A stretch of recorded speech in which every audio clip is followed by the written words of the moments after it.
Friends, family, and survivors. Well, I tried the gooseneck hitch today and hooked up the trailer and took it for a spin to see how it was going to pull and whether the brakes and lights and all that work.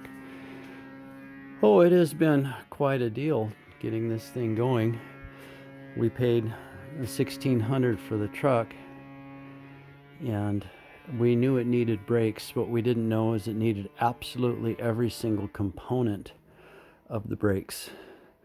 And so new wheel cylinders, all new hydraulic cables, new disc calipers and discs, master brake cylinder, vacuum cylinder, everything, literally.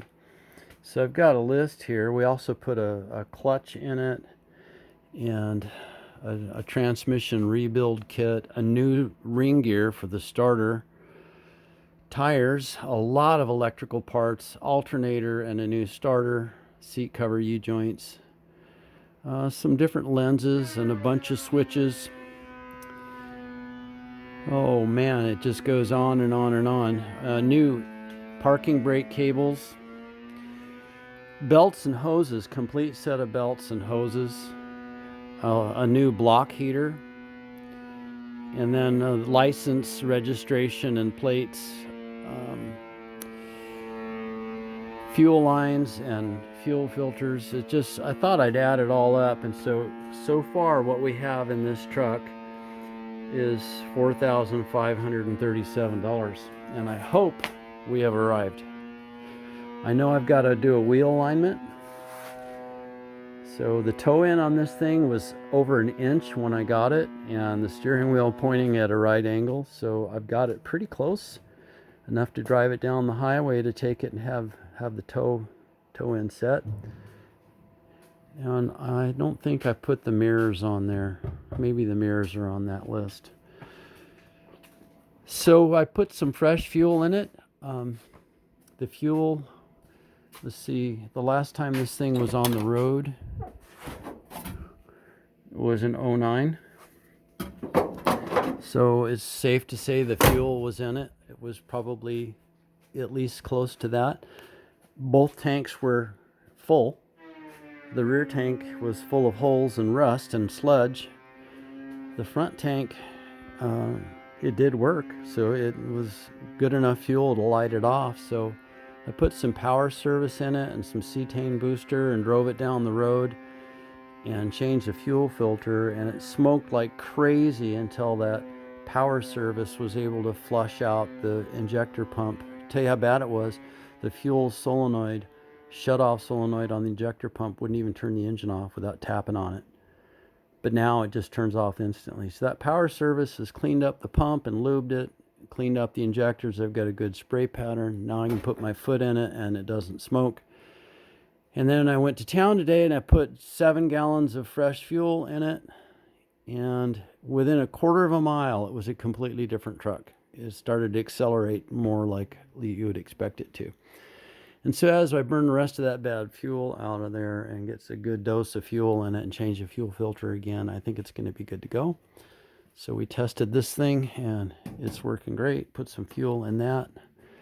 So I think for what's it going to be? It's going to be a $4,500 truck by the time we're done. And it's just about rebuilt from one end to the other. I'm sure. Oh, I put new shocks front and rear. What did I put on there? Oh, they were really good shocks if I remember right.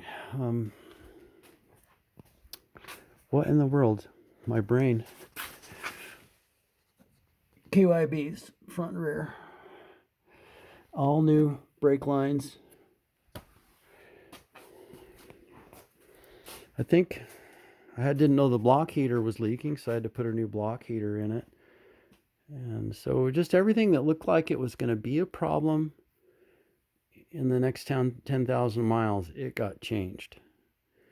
So I think, hopefully, oh, the driveline, the front driveline was so bad, I could pick the yoke up over 1 inch. Now, it's not the U-joints that were worn out. It was the spline was completely worn out.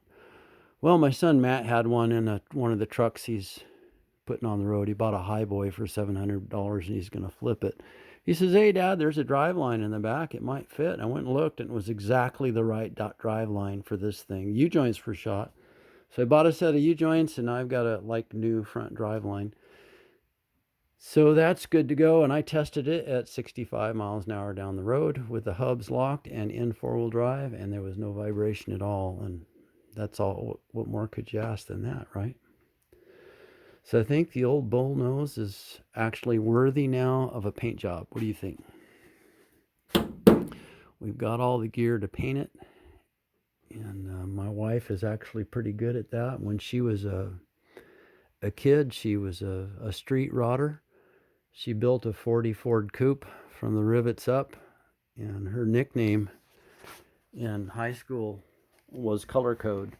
It's because she knew exactly how much time she'd have running home to do some body work in between classes, and she could mix the hardener for her Bondo exactly the right color for the amount of time that she had to work. So it's kind of cool having a nickname like that.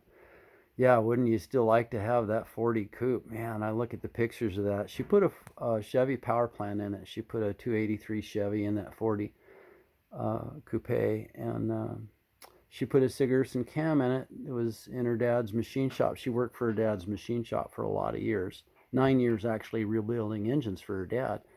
And a boat motor came in, and the motor was burned up, but it had a good Sigerson cam. And I used to work across the street from Sigerson. So she grabbed a cam, put it in the car, and she had a lot of trouble with her vacuum windshield wipers working right. Well, at 270 degrees of overlap, there's not a lot of vacuum. Trust me. Oh, I also put in I'm going to have to bring this up. Unless I've got it on the list, I'm going to have to add $120 to that. I'm getting close to my $4,700 mark because I put in a new vacuum pump. Yep, brand new vacuum pump. So we sold Carol's car for $47,000, and we were trying to create a viable four-wheel drive diesel out of her little Mazda Miata. So we're getting close to the wire, aren't we? Yeah, I better add that. I don't think it's on here. A vacuum pump for $121. Ouch. Oh, yeah. Well, I told her we'd have a whole lot more money in the truck than we paid for it. But you know how it goes.